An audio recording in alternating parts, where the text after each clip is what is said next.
Hi guys, I know this is late. I'm very sorry. I didn't upload on Friday like I usually do. It was my first day of summer vacation. I was extremely tired. I finished 2 books and took a nap on Friday, so I don't know. It was like totally my fault, and so I was just being lazy. I read like 8 books in May. I want to read a lot of books in June because, you know, it's summer. I can read a lot. I'm thinking at least 10, hopefully. I don't know if we'll get there. Yeah, this is my May wrap up and June TBR. First of all, I apologize. I do not have most of these books with me right now because I'm packing to move.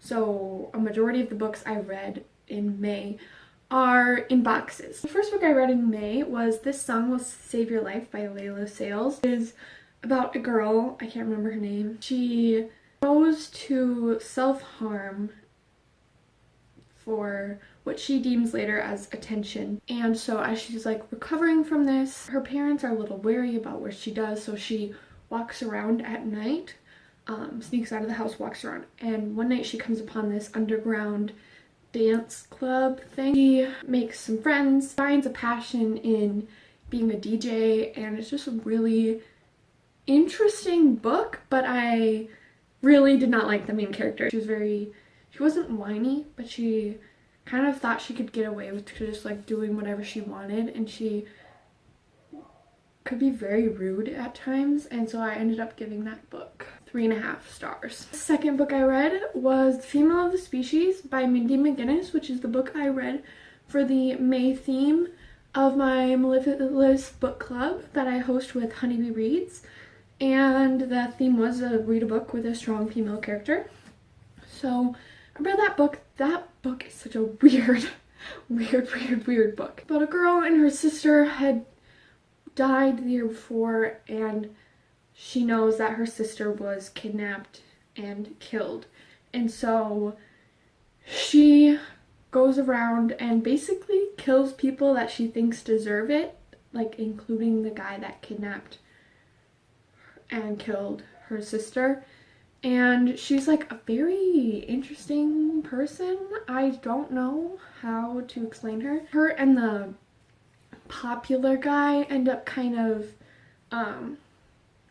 crushing on each other, and she makes some friends, and just a lot of drama ensues and kind of works up to what happens at the end, which was really crazy. I wasn't expecting it, so that was a kind of fun part of the book. I gave this book 3.75 stars. The next book I read was A Court of Frost and Starlight by Sarah J. Maas. I was super excited for this, and I did not like it. I gave it 3.5 stars. Farrah was acting ridiculous. I did not like how she is. I came to a few realizations of the way Reeson kind of acts, and basically he doesn't take that much responsibility for the way he acted in the first books before he was like nice, whatever.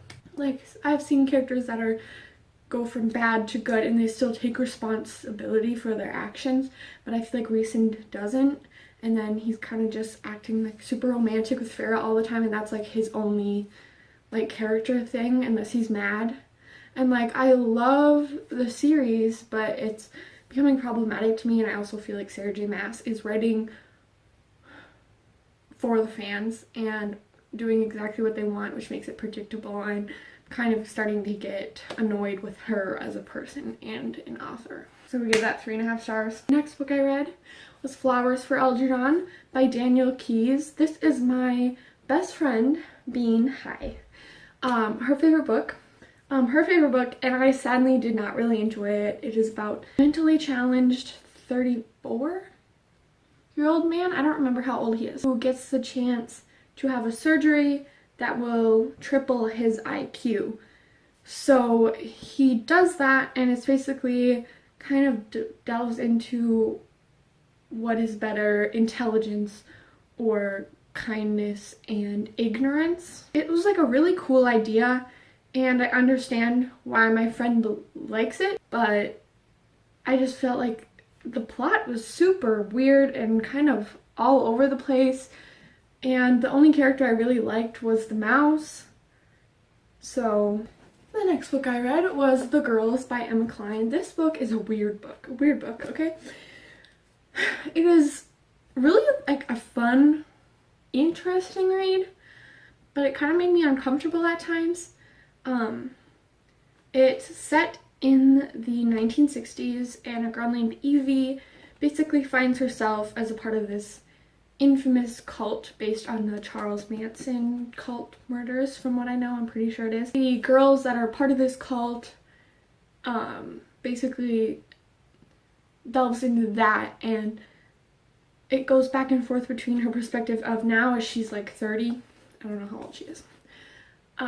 As she's like 30 and trying to get rid of this past and remember the murders that happened, and kind of explaining how she wasn't convicted for them, and then it's also in the past while she was part of this cult. And it's just a weird book. It kind of made me uncomfortable because the leader of the cult like kind of grossed me out. Like, I don't know, he's just kind of, I give this book 3.25 stars because I enjoyed it, but it also made me uncomfortable, and the characters were interesting but kind of creepy.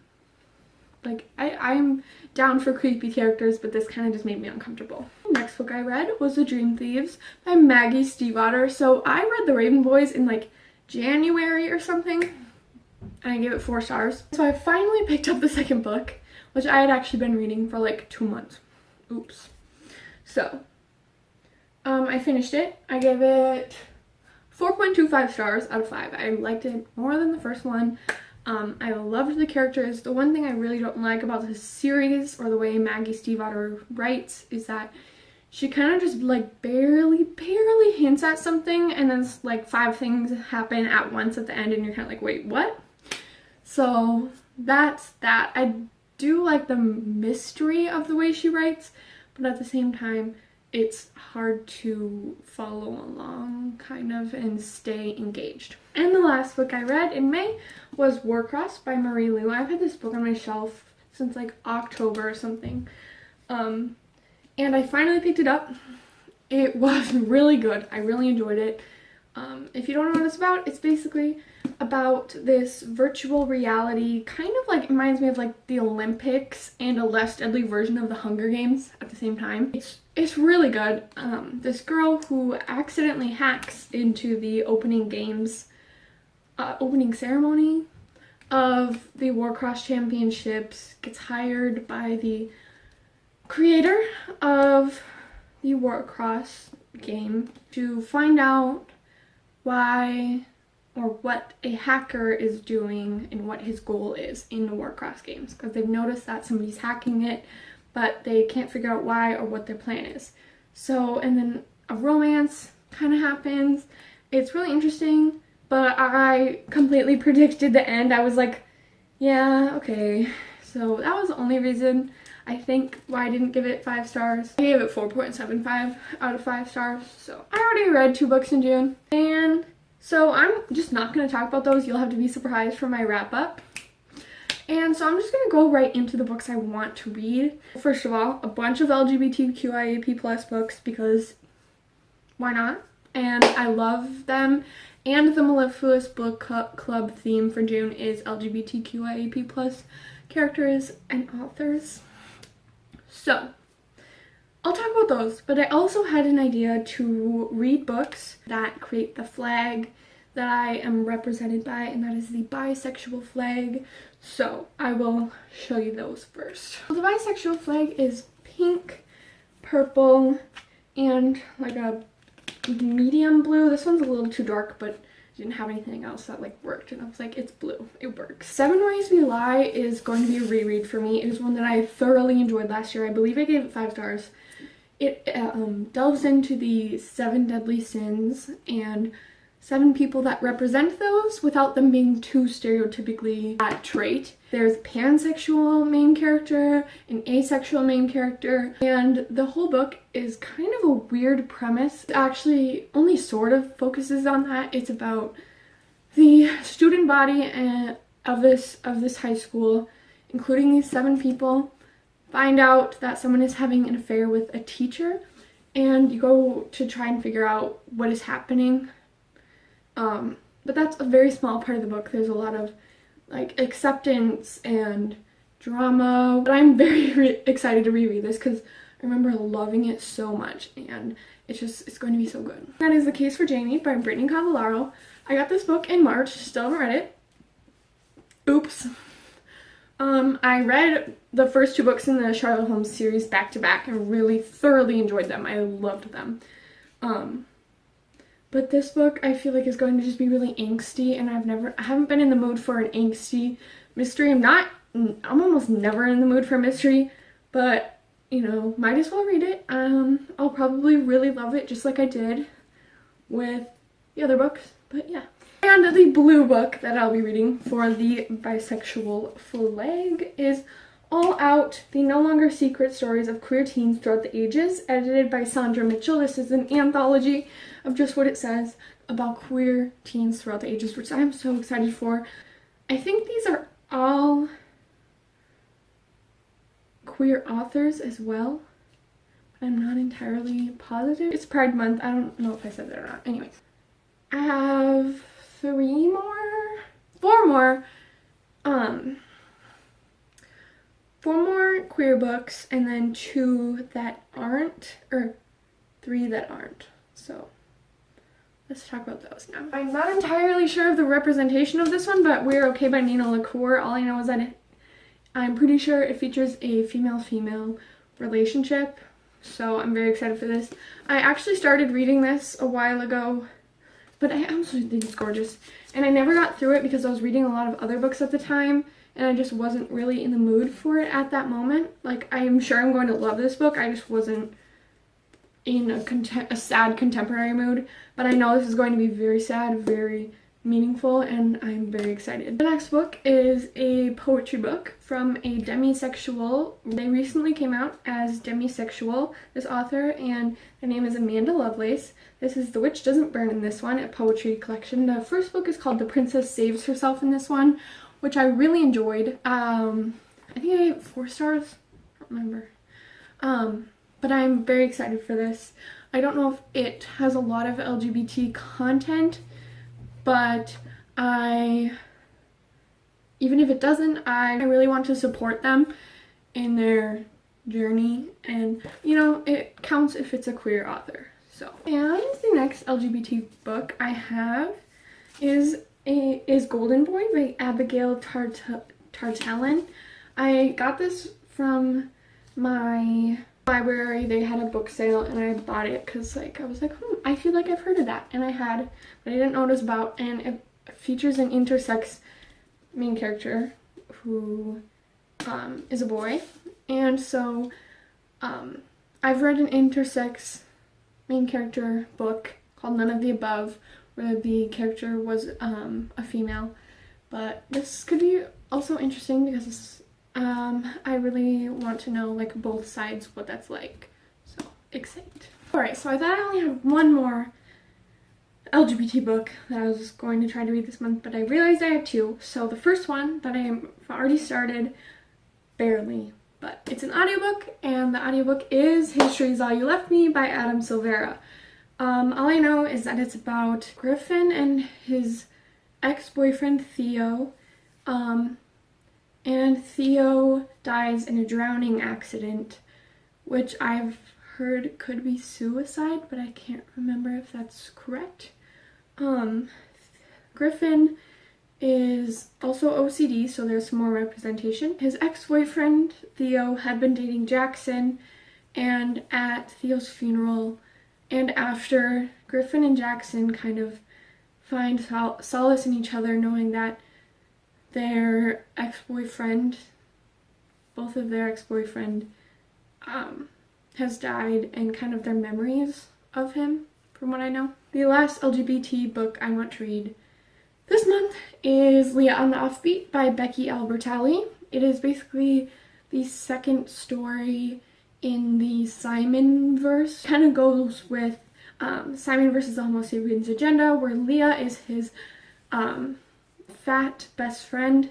So she's a fat bisexual main character, and the only person she's come out to is her mom, and she kind of falls in love with a girl in this book. Books that I want to read that aren't LGBT, mostly because I already started them or they were on my spring TBR. This first book that I want to read is To All the Boys I've Loved Before by Jenny Han. I am like 84-ish pages into this book. It's okay. It's basically about this girl named Lara Jean, and she keeps her love letters in a box, and they are love letters that she's written to all the boys she's loved in her life so far. And they get mailed out, and it kind of goes on from there. Another book I want to read is Out of It Easy by Rudis Pettis, which is a book that was on my spring 2018 TBR, and since technically it's summer, it's a little late, but it's not actually summer. Summer starts on like June 21st or something, I don't know.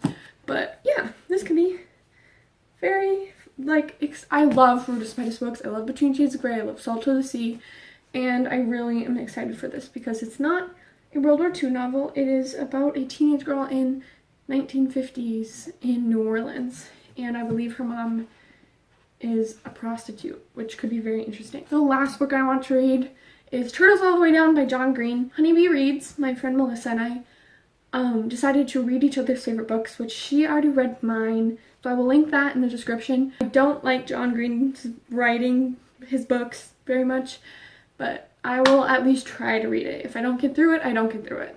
Those are all the books I want to read in June, and all the books I read in May. So yeah, that is all I have. Usually I post on Fridays and sometimes Tuesdays, but that didn't happen, so sorry about that. But subscribe if you want to hear more about books and Marvel things, Marvel movies, characters. And yeah, thanks for watching. Bye.